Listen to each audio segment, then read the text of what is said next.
السلام عليكم. ما شاء الله تبارك الله، اذكر الله يا جماعة.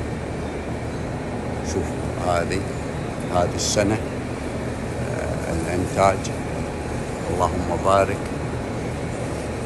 كثيف جدا، متروسة اللهم بارك. هذه لها ثالث سنة تقريبا تنتج، يعني السنة الثالثة، لكن هذه السنة لا مو طبيعية بالإنتاج.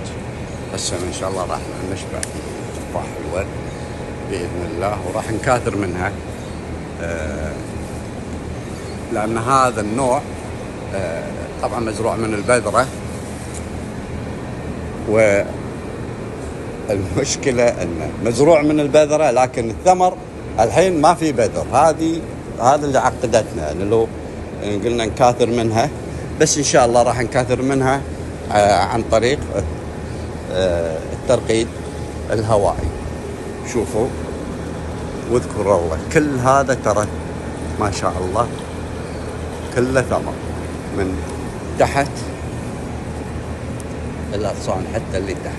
طريقة تكاثرها طبعا بالترقيد، أن مثلا الغصن هذا هني، هذا غصن عمره تقريبا أكثر من سنة، فنشرخه هني ونحط له تربة ببلاستيك أو نايلون ونسكرها.